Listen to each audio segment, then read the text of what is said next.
Batman comics. It's the first week of February, which means it's a little bit of a lighter week for the Caped Crusader, but there are two heavy hitter reviews I've got coming at you guys today. But first, as always, we've got to talk about what books came out. The only one I didn't pick up was Arkham City. I think we're on the penultimate issue of that, so I'm excited for it to get finished up so I can hop on eBay and hopefully pick up all 6 issues for cheap, because I do think I actually want to read that book. I kind of regret not hopping on it when it came out. But that said, all the other Batman books that came out this week I picked up, which means there are 4 new Batman titles in this bag. Let's see what I picked up. First up is what is rapidly being considered a fan favorite, Dark Knights of Steel, issue number 4. This is running for 12 issues. I have yet to dig into this one, but I've been hearing amazing things. I was super excited when it came out. I've been picking it up since the beginning and letting it pile up. I was hoping to hop on and read the first 3 issues last month, and I never quite got time. So maybe this month I'll get into it, or I might just wait till issue 6 and do a Many Worlds of Batman overview of the first half of the series before launching into the second half. But I am really excited to read this and give you guys my thoughts on it based on everything that I've heard. Next up, I think we may have finally hit the end of The Joker Presents a Puzzle Box. I haven't read this since issue 2 or 3, and I've been picking it up, letting this one build up as well. There was some clever writing in the first issue that made me decide to continue reading it, and then after the second issue, I felt like it was getting really convoluted and hard to follow. So I think this is probably going to be better read in one big binge. Hoping this one pays off, because every week when this comes out, I'm always like, should I have picked this one up, or should I have just let this one slide? So hoping it was worth the price of admission, hoping to find out very soon. And so then that just leaves 2 books that I'm going to be doing reviews for you guys on. The first one is Batman Detective Comics. We are on 1051. Big reveal at the end of the last issue. We found out that Psycho Pirate is involved in Arkham Tower, apparently keeping the various arch-villains of Gotham City mentally in check. So really excited to see how that reveal plays out in this issue. And then finally, that leaves us with the penultimate issue in the Abyss storyline, Batman issue 120. Joshua Williamson absolutely killing it on this title. Can't wait to find out what happens next in this one. So I'm going to get reading and let you guys know what happened this week in Batman. The first read of the day goes to Batman Detective Comics 1051. 2 stories contained inside here. We've got the Arkham Tower storyline continuing, now with a new artist. We have Max Raynor on art here. Obviously, he's not Ivan Reis. I mean, that's just the reality. But I think this is very serviceable art. I really didn't have a problem with it. We knew that Ivan Reis was only going to be on for the first 4 issues. I don't know if Raynor is on for the next 4. I'm hoping so. It would be nice to just be able to absorb Raynor's art for the next few issues before hopping on to a final artist for the final 4 issues. But time will tell, because I'm not good at reading previews, so there you go. We learn a lot in this issue. So we find out that Psycho Pirate has teamed up with Dr. Ware, and the whole thing is basically a long con job. My understanding, as it stands right now, is that they're trying to put on this facade of a functioning Arkham Tower so they can extract money from the city and then make off like bandits. And they're accomplishing this by having Psycho Pirate brainwash all these prisoners to make it seem like they've got some kind of miracle cure for the city. Now, my problem with that is, if you've got someone who can brainwash people, aren't there way easier ways to extract money? Like, why don't you just go to the mayor and get him to give you money? Or go to anyone and get them to get you money? Like, why the whole Arkham Tower facade? We're only just, a third of the way through it, so I'm hoping there's additional complications that arise. But as it stands right now, that's a ridiculous idea for a story. And certainly look back on my prior videos, I have been digging this story, and I still am. What I like about the idea is, it's a low-level thug with grand plans, as opposed to a supervillain plot like we had with Fear State. So like the core concept of it I'm on board for. There just needs to be an additional complication. And even if there's not, this story arc still has 7 issues to play out, so there's obviously a lot more that's going to happen. So I'm still really eager to see what that next thing is.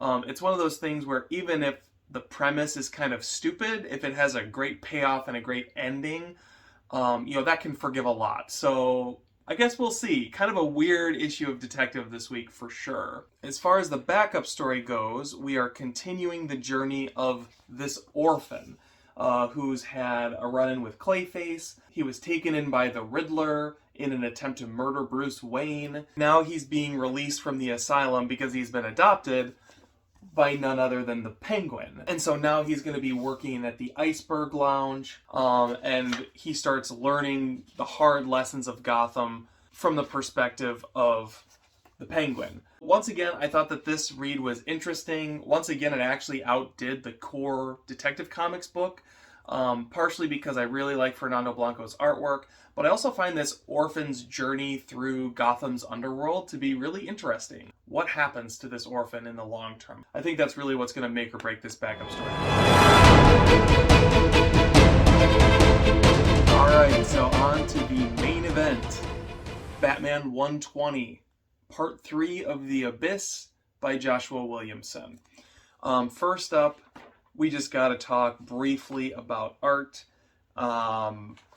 Jorge Molina on Batman is just a match made in heaven. Absolutely love his artwork in this.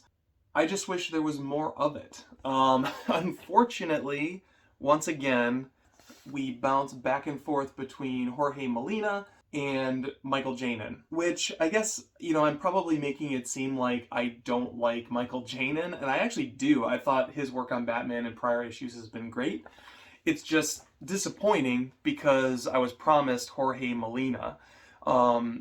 This one is definitely heavier on Molina than the last one was, so that's very good, very welcome, awesome to see. I just can't remember last time there was so much fill-in art in the flagship Batman title, and so I guess that's maybe why it's annoying me a little bit. All told, the story is developing. It's very interesting. Batman is still blind. He decides he needs to break out the Club of Heroes so that he can get to the bottom of what's going on.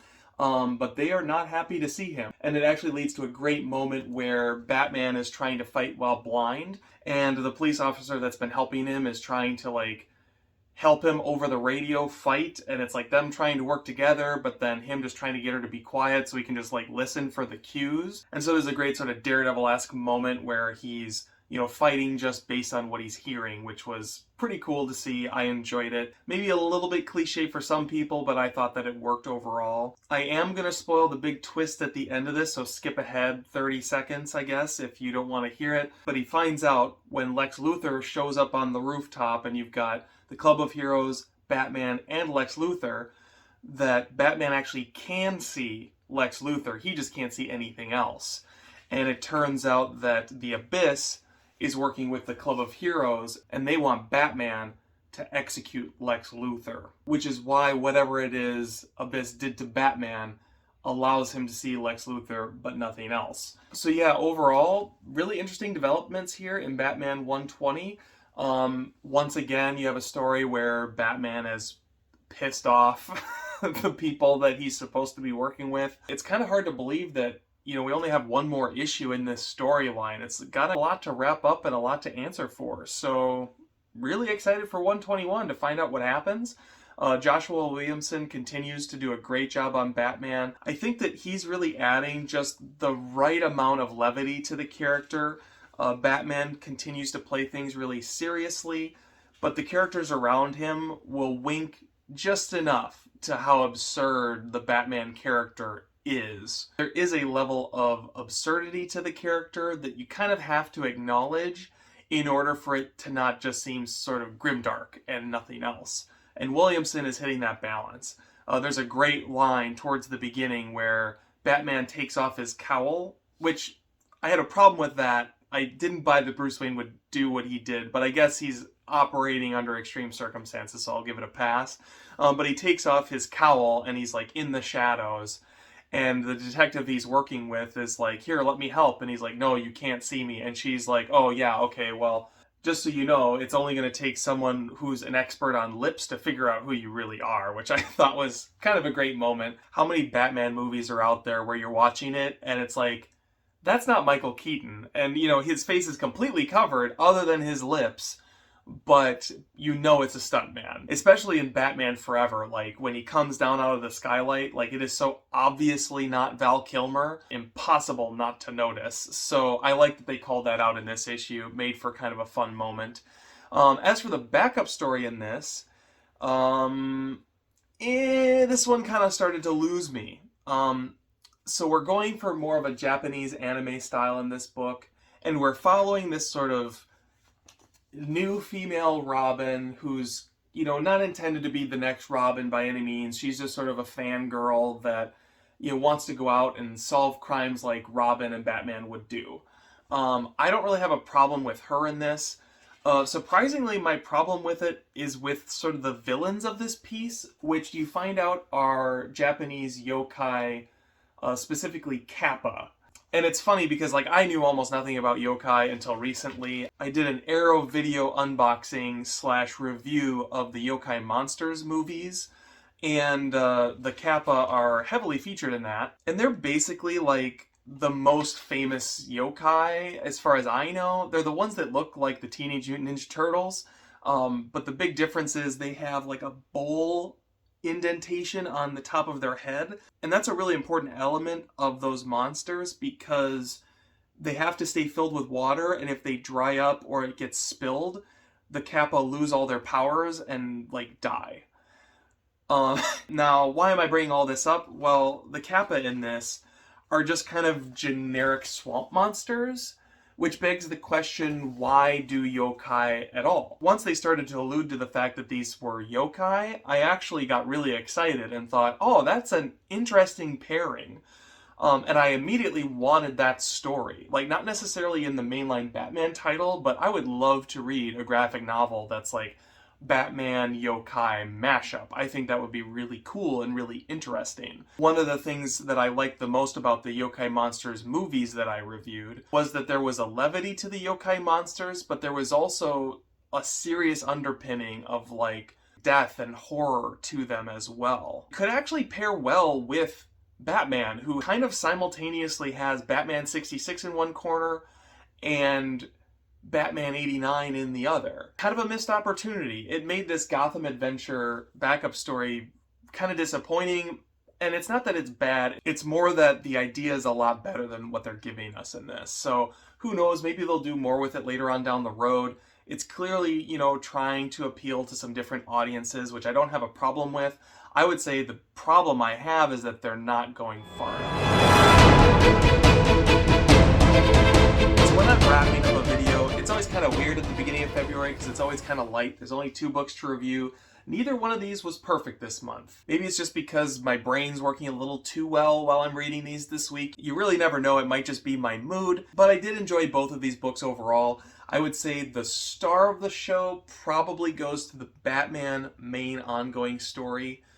Although really close second would be the backup story in Detective Comics. Like, those ones are really neck and neck for me, followed by the Arkham Tower storyline in third, and then the backup story in this being the only clunkier story that I read. So in conclusion, I hope you guys enjoyed finding out what happened this week in Batman with me, and I hope you guys have a great week in comics. Thanks for watching.